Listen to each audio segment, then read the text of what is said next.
Ahead and start. My name is Denise. I am a contracted employee that works for KBBH. We have a table with goodies in the back. And I'm also privileged enough to be the mental health counselor for KCC right now. We started kind of doing this with me here in September, and it's been wonderful. It's a great combination. I'm going to talk a little bit about various things, mental health services and why they're needed and why they're important. And then access at KCC, because a lot of people still don't know what services are available to them, and it's really important. And then awareness and statistics at this level with people in college mixing academics, work, social life. There tends to be a little bit of stress and lack of time with that. So it's really important to take care of our mental wellness and our mental health. And some areas of growth that we can look at, maybe expanding programs and offering more services. So we're going to talk about why mental health services are needed. So why is our mental health important? I think we all know why, but just to review a few, there's stress. There's stress in life, and things kind of come, and life can go like this. It can be up and down when we think we've got a handle on things and we think that things are going pretty well. Things can change. Being physically healthy. If our brain is not working correctly and we're not getting enough sleep or we're not taking care of ourselves, it can really affect our physical health. Having good relationships. I think Dr. Peterson was just talking about that. If we're not connected, as well as Josh, if we're not connected and we don't have healthy relationships, it affects every area of our life. And then why are we going to school? We want to make meaningful contributions to our communities. Many of the partners here today, we're here to help people. And so when you give back, that does increase the dopamine in your brain, and you do feel joy and happiness. And it's a great way to combat anxiety and depression. We want to work productively. If we can't focus and our mind is going and racing with all these things or thoughts or worries, we can't work productively in any form whatsoever, not just at school, but at work, with our partners, with our family.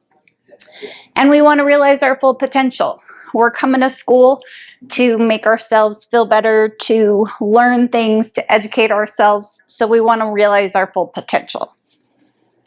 So here's some statistics just as far as college campuses go.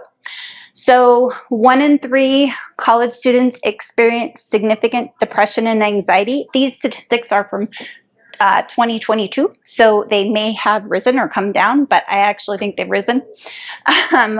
14% of students say they dropped out of college because of mental health challenges. I would say that might even be higher. That's just the reported ones. And up to 44% of college students report having depression and anxiety. And that is the most common theme that I would hear throughout in just talking to people, not just clients, but in general. Anxiety disorders are most prevalent among college students. Anxiety disorders, when I talk to people about anxiety, probably I would say statistically we're all higher up there with anxiety. And it's getting to be able to identify coping skills that really help with worry. 53% of college students report feeling hopeless.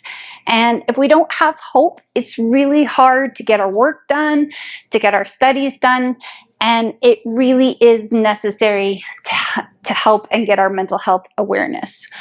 And then 39% report a depressive episode in the last 12 months. So those are just some of the statistics.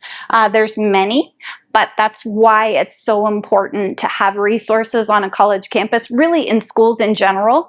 I am part of school mental health, and we actually have contracted employees all through city schools and county schools. And it's a really great opportunity because kids get to talk to people and might not have access to those resources if they weren't in schools. So it's really important. All right, so one of the quotes I like is, mental health is not a destination, but a process. It's about how you drive, not where you are going. So how many of you guys, truthfully, have driven and don't totally remember how you got there?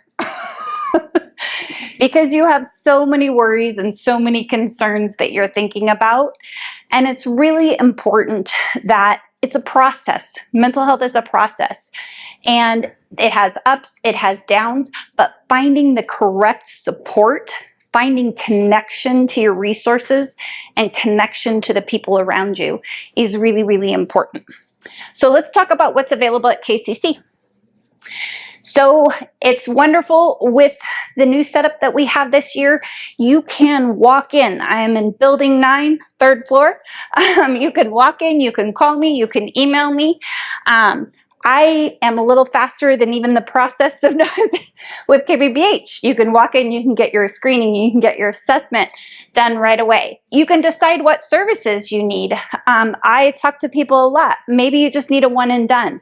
You just come in and you want to talk about your anxiety that you're having over testing. You want to talk about how to do better in an interview you have for a job. I've had all kinds of people stop by.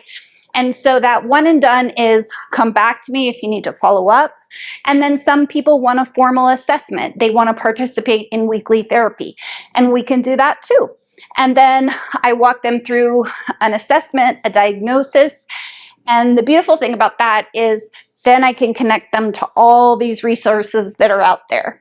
There can be a referral made if they're struggling with chemical dependency. If they feel like their focus is off and they want medication, I can connect them to that. We have a whole care navigation department that can really walk you through all those things. Also, I talk to people about if I'm not available at night when you're having bad thoughts, there's a crisis team available too. They can help you with OHP enrollment. They can get you on a HUD waiting list. There's all kinds of things.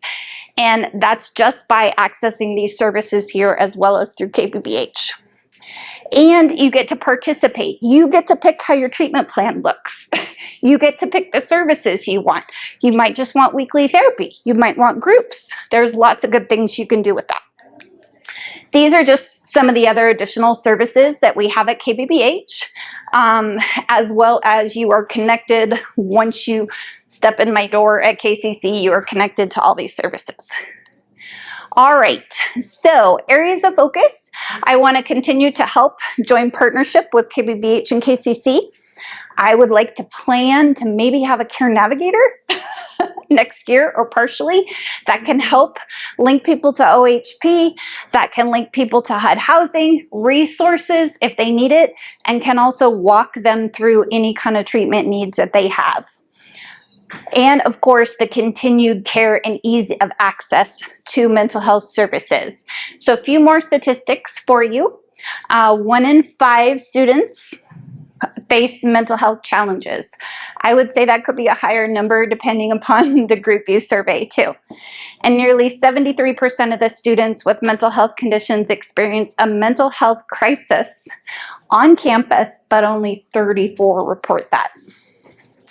So if we think about how we can reach people better, how we can normalize mental health treatment, it's really, really important.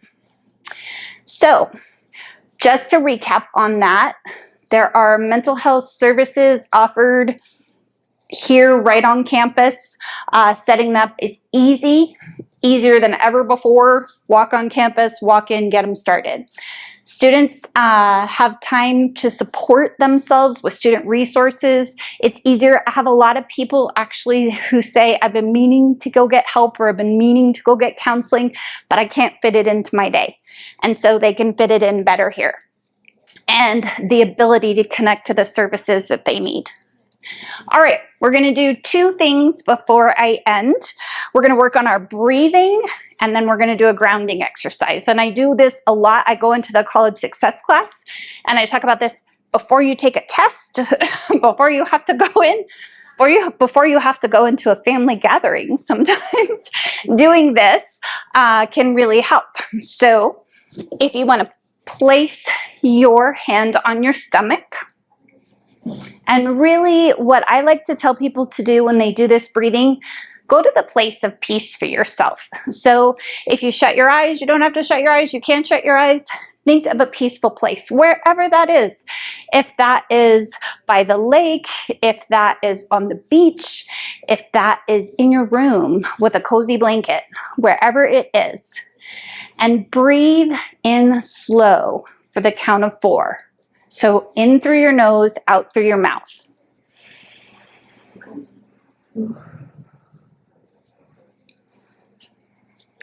And breathe out for the count of 4 and think about something calming. You're already in your safe place. And go ahead and repeat this 3 times.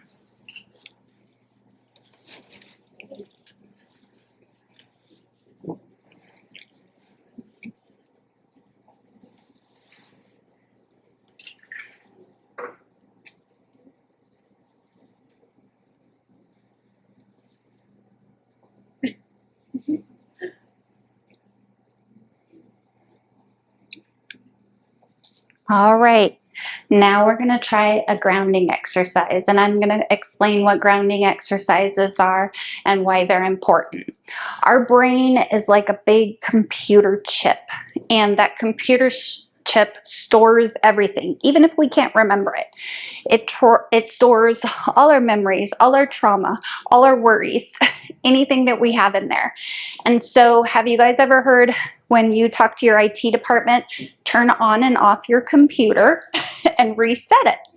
Our brains are very much the same way. Sometimes we have to clear them and turn them on and off. So grounding exercises are great for that. And they use all your 5 senses. Why it's important to use all your 5 senses is we're really clearing that all out and taking away any kind of negativity or thoughts that might be bothering us or causing anxiety or any other feelings. So it helps release that, it helps us reset, and it allows us to be present in the moment. Because if we're worrying about things and our brain's in overdrive, we can't be present in the moment. And I think we had 2 great speakers before that talked about how important it is to be present in the moment. So we're going to go ahead and do a grounding exercise. And so I want you guys, whatever you need to, there's a cheat sheet right here. 5 things. You just hold up your palm. Those are a cheat sheet, and you count down. And you're going to use your 5 senses. If you're out of order, doesn't matter. You're still using your 5 senses. Okay, so I want you guys to look around the room and list 5 things you see.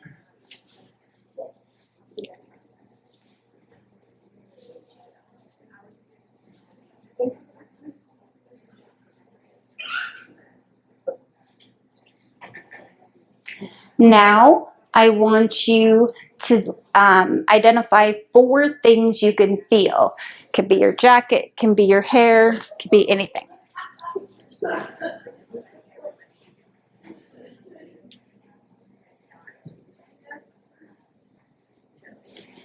Three things you can hear.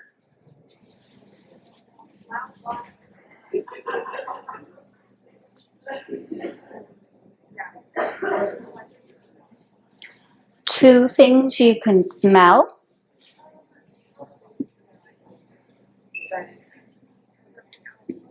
And if you don't have food, you can imagine your favorite food. 1 thing you can taste. And what you've just done is you've reset all those senses. You've done a grounding, calming exercise that you can do anywhere. You don't need anything but your mind to do it. And so if you forget it, your palm is your friend. It's your cheat sheet to go through all your senses. And that is it. Thank you guys so much. Tough.